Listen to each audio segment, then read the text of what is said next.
चलिए मान लेते हैं कि हिजाब ये लड़ाई जीत जाएगा, but you the girls who are fighting this battle, अगर हिजाब ये लड़ाई जीत जाता है तो क्या आप भी जीत जाएंगी? मैं थोड़ा कंफ्यूज हूं, समझ नहीं पा रहा हूं। आजादी चाहिए, लेकिन किस लिए?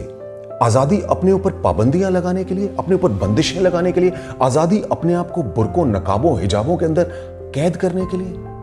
ये कैसी लड़ाई लड़ रही हैं आप आजादी की? मैं समझ नहीं पा रहा हूं, कंफ्यूज हूं। कंफ्यूजन नंबर 1, आप ये लड़ाई स्कूलों से, कॉलेजेस से लड़ रही हैं, लेकिन आप जानती हैं आप वहां पर क्यों हैं?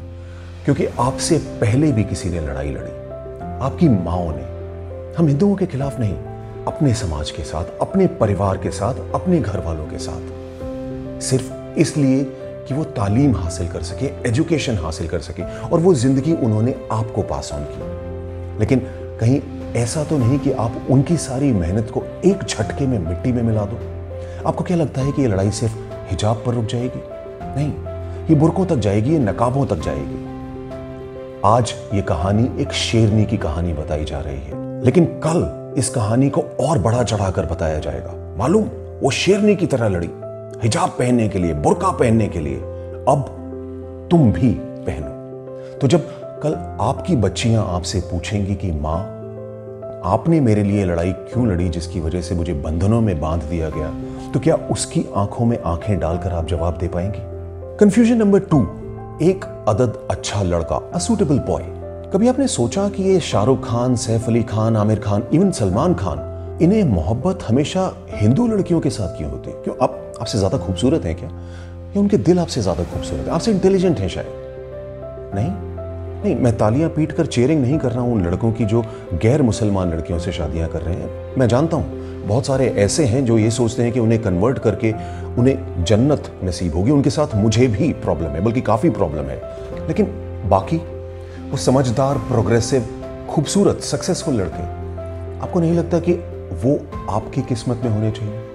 लेकिन सोचिए ये बात कि अगर वो खुद प्रोग्रेसिव हैं तो शायद उन्हें लड़की भी कोई ऐसी ही चाहिए होगी जो प्रोग्रेसिव, आजाद ख्यालात की हो। जो मुसलमानों में है उनके ऊपर तो ऑलरेडी मौलवियों ने फतवे निकाल रखे हैं, तो वहां पर तो कोई जाके पंगा लेना चाहता नहीं। मुझसे बेहतर शायद इस सवाल का जवाब आप जानती हैं। आजकल सब कुछ देखा जाता है, चेहरा, खूबसूरती, योर अट्रैक्टिवनेस, फिगर तक देखी जाती है। तो एक तरफ बुर्कों, नकाबों के अंदर कैद आप, और दूसरी तरफ आजाद ख्यालात वाली, अपनी चॉइसेस पे जीने वाली गैर मुसलमान लड़कियां। क्या लगता है आपको कौन जीतेगा?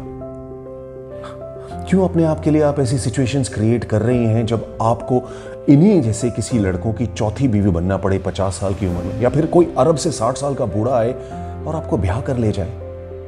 इस बारे में भी सोचिए।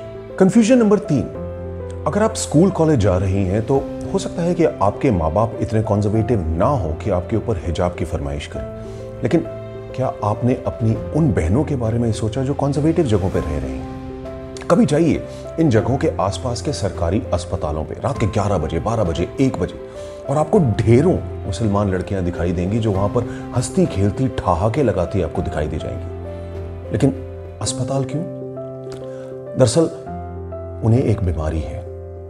आप वहां के डॉक्टरों से बात कीजिए, वो आपको बताएंगे कि एक गंभीर बीमारी होती है जिसका नाम होता है फैट फाइल सिंड्रोम। इस बीमारी में क्या होता है कि आपको कुछ नहीं होता, बस आपकी फाइल मोटी होती रहती है, और वो फाइल आपको मदद देती है जब आपको पेट दर्द का बहाना करके, सर दर्द का बहाना करके आजादी की एक सांस लेने के लिए अस्पताल की तरफ जाना पड़े।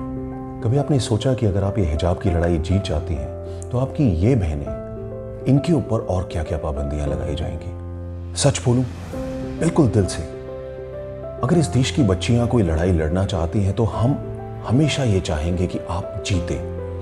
लेकिन ये लड़ाई, मुझे लगता है कि अगर आप ये लड़ाई जीत भी गई तो भी आप हार जाएंगे। 6 बच्चियों ने ये लड़ाई शुरू की, ये प्रोटेस्ट शुरू किया, लेकिन आज टेलीविजन सेट्स ऑन कर देखिए कौन खड़ा है स्कूलों के बाहर। मासूम बच्चियां, और उनके आगे उनके घर के वो तकियानूस कंजर्वेटिव लोग जो उनके ऊपर ये बंदिशें लादना चाहते हैं। पत्थर मारती हुई भीड़ें जो स्कूल कॉलेज को बर्बाद कर रही हैं। अगर शिमोगा के इंसिडेंट की वजह से आपके चेहरे पर 1 सेकंड के लिए भी मुस्कुराहट आई तो ये लड़ाई आप ऑलरेडी हार चुके हैं, क्योंकि अब आपके अंदर फंडामेंटलिज्म ज्यादा है, ह्यूमैनिटी कहीं पीछे छूट गई है। लड़ाई लड़िए, जीतिए भी, मगर बैलेंस भी रखिए।